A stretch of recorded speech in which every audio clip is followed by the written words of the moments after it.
Hello everyone, I am Demented Kirby, and welcome to my channel, The Commander Tavern. The Commander Tavern is a channel dedicated to my favorite Magic the Gathering format.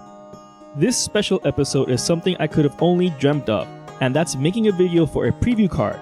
That's right, the Commander Tavern has a Commander 2020 preview card to show you. If you like any of the cards I'll be mentioning throughout the video, please consider using my TCG Player affiliate link when purchasing those cards. You can find that link down in the description. It'll really help out the channel. Other ways you can help support your channel is with my Patreon. Patrons get early access to scheduled videos on YouTube, and higher tier patrons get access to the VIP section of my Discord server as well.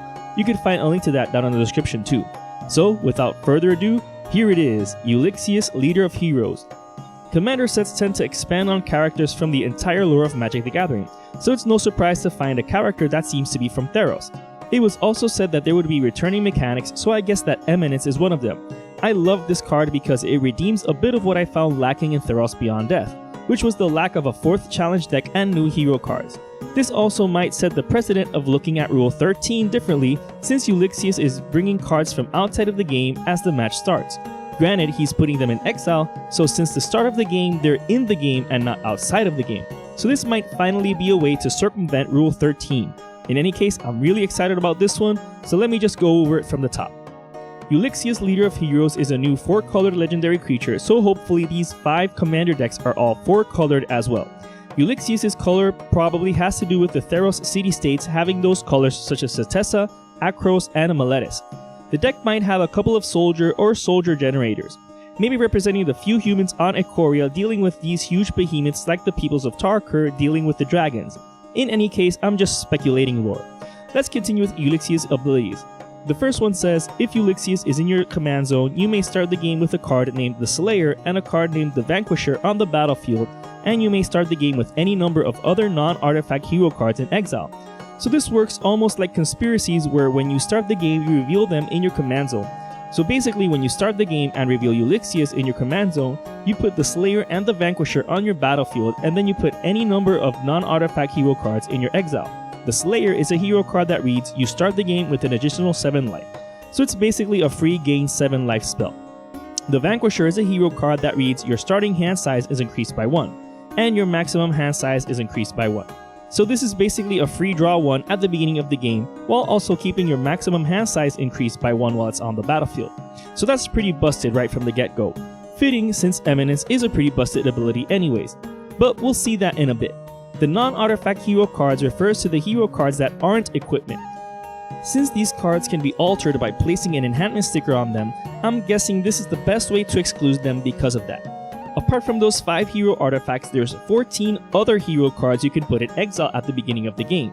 If you want to see all the hero cards, you can find them on Scryfall by searching for all non-creature heroes. Ulixeus' second ability is his Eminence ability. Whenever a soldier you control dies, if Ulixeus is in the command zone or on the battlefield, you may pay 1. If you do, choose a non-artifact hero card at random you own from exile and put it onto the battlefield. It gains if this permanent would leave the battlefield, exile it instead. This is what's leading me to think that there might be a soldier sub-theme to whichever deck Ulixeus is from. What I love about this ability is the flavor. A soldier dies and then becomes a hero. Chef's kiss right there. What I also like about it is that it's balanced. You have to choose the hero card at random. That means that you can't always choose the best hero card of whichever hero card best suits the situation. Additionally, they have an added clause that if they were to leave the battlefield, they're exiled instead. This is important since hero cards have no casting cost, so if they're bounced or tucked, you can't cast them. Also, if they're destroyed, less than a handful of cards will be able to get them on the battlefield. Having them exiled also means that you can recover them later with Ulixeus. His third ability is pretty interesting as well, since you can use it as an alternate win con. I also love the flavor of this ability. Once you assembled a large enough team of heroes, it's almost like your victory is guaranteed. This is why you should put all 14 remaining hero cards in your exile at the start of the game.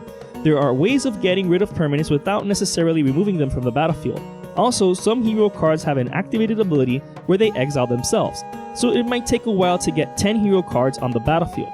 And if anyone casts an overloaded Cyclonic Rift or Planar Cleansing, you have to start all over again. Now, how would I build around Ulixeus? Well, definitely as a soldier tribal commander. There's plenty of great soldier token makers to take advantage of his ability, like Elspeth's Son's Champion and Mobilization. However, the best soldier token creators for this deck are definitely Assemble the Legion and Murder Investigation. These can get out a ton of soldiers that you can then sacrifice for value as well as swing into damage. No matter how or why they die, paying 1 will get you a hero. In fact, you could pull this off pretty easily with Ashnod's Altar and Phyrexian Altar. The mana you get from these altars can be used to pay for Ulixeus' Eminence ability. However, the best spell that synergizes with Ulixeus is Martial Coup. When you wipe the board, you're killing off any soldiers you already have on the battlefield, and then, if X is 5 or more, you create even more soldiers. You can also use your soldiers for combat and add some lords and boons like Field Marshal, Captain of the Watch, and Coat of Arms. Another way to build Ulixeus is with a small Siona shell where you can get infinite soldier tokens with her Shielded by Faith combo. Get infinite tokens and then use them all to get your heroes out before your upkeep in order to win the game. These are just a few of so many cards that could be used to really take advantage of Ulixeus. I would have brewed an entire deck with Ulixeus, but I wanted to keep this episode short and sweet and just highlight my preview card as well as at least a couple of suggestions of what can go with him. I would like to thank all my patrons for supporting me, and a quick shout out to all my higher tier patrons, the brewers, for their patronage. I'd also like to thank anyone using my TCG Player affiliate link, that also helps out the channel. And to everyone, thanks for watching this video on the Commander Tavern. I am Demented Kirby, and happy April Fool's Day.